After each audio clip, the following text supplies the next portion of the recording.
welcome back to Magic City Morphs. We're going to come to you today with a breeding update. We're going to talk all about what's been going on. And Ren's with me again. She's about to be 1 in May, so that's really exciting.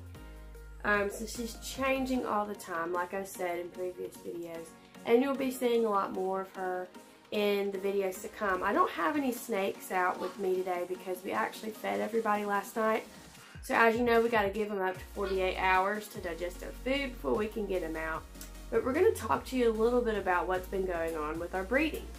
So in the last breeding update, I told you about pairing Falkor with Pria. That's happened 3 times now, and she's in the shed cycle. If you followed our Instagram page, you've seen how she's in a shed cycle now. And so once she does shed, we're going to record that date, because that could be her pre-lay shed. Now what that means, if you're new to the whole entire breeding ball pythons thing, is when she sheds her skin, that means it's going to be 30-ish days until she actually lays her eggs. And if she does anything like she did the first time around, she could have up to 13 babies or more than that. We don't know. Could be more, could be the same, could be less. We'll have to see.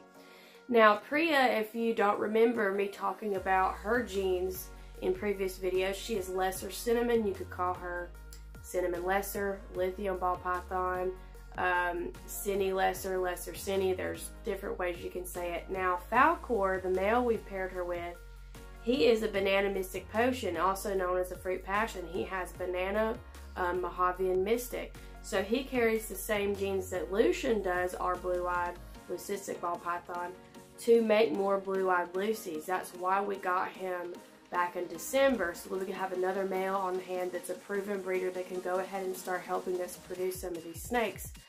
Because Lucian isn't quite ready to breed yet. We thought he might be, we tried it out, it didn't work. So Pria has paired with Falkor 3 times, so we're just currently waiting on her to have her pre-lay shed. And then that will be 30 days from her pre-lay shed will be usually when she's going to lay the eggs. And then we're going to put them in the incubator, and that will be 60 to 65 days from her laying the eggs if they would actually hatch. So we're looking at maybe some mid to late summer babies from her. And in terms of Kadabra, the other female that we have paired Falkor with, we paired him with her 1 time. I tried to pair them a 2nd time, it didn't work. Left him in there for 3 days. They didn't do anything, so I took him out. We fed everybody, so in a few days I'm going to try to put him in there again, because we need them to pair at least 3 times to feel good about it, to feel like they've paired enough to be able to produce some babies. So we're going to be working on that. We're going to be working on continuing to try to pair Kadabra and Falkor. And so we're basically taking baby steps, guys. This is our 2nd year breeding. So now we're comfortable having more than 1 clutch come around the same time. And it'll still be a few months apart. They're not going to be at the same time. But, you know, we have a 36 tub hatchling rack, so we have to keep in mind how much room we have, guys. And a lot of times, you know, after the babies hatch, we still have a few babies for about 6 months on average, you know, until we sell the entire clutch. We've got 2 babies left, actually, out of clutch number 2 that we're still selling. And then the other thing is, Harley, our Hypo-Harlequin Boa Constrictor, is 3 years old now. So once she becomes at least 4 and gets to a good size, we can actually pair her with Ka, our jungle boa, and work on some Hypo-Harlequin jungle combos. It would be really cool. But, you know, boa constrictors give birth to live young, right? So it takes a lot of a toll on their bodies. And you have to make sure that the female is old enough, at least 4 to 5 years old, and has the right body condition for that, because they don't lay eggs like pythons.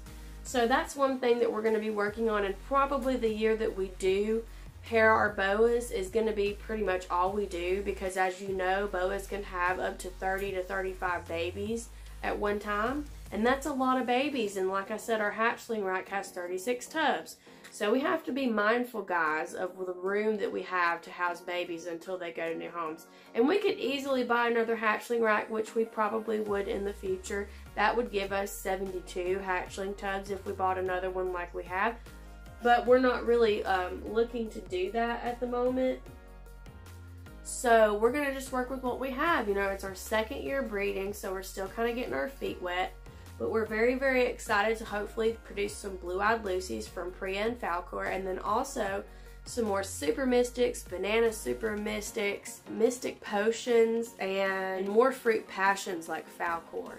So we've got some exciting things coming up, guys, and we still do have a few snakes for sale. We have those 2 firefly babies I mentioned.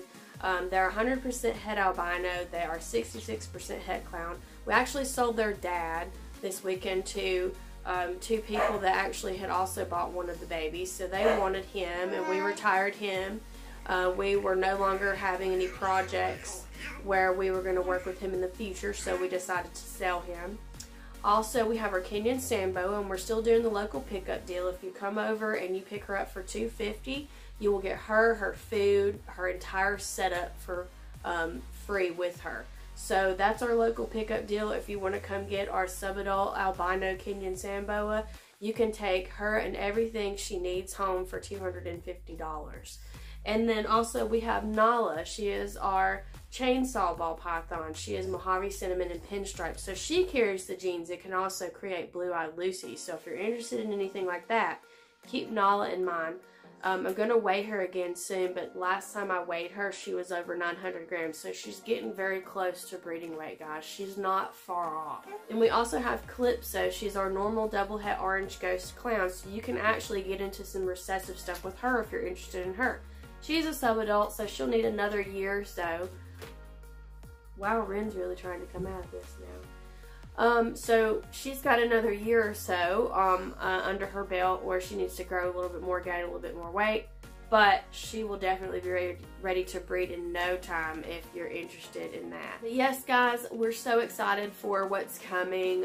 We're going to definitely keep you updated. As you know, our next video is going to be a hot topic video. I really don't know what it's going to be about, but it's going to be about something good.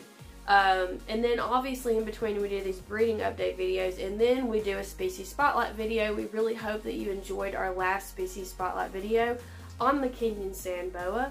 Don't forget to become a US ARC member if you are not already. Become a US ARC member, also become a US ARC Florida member. There's a lot of things going on, guys, within the community, and we've still got to keep our eye on this story, and we've still got to provide our support as much as we can.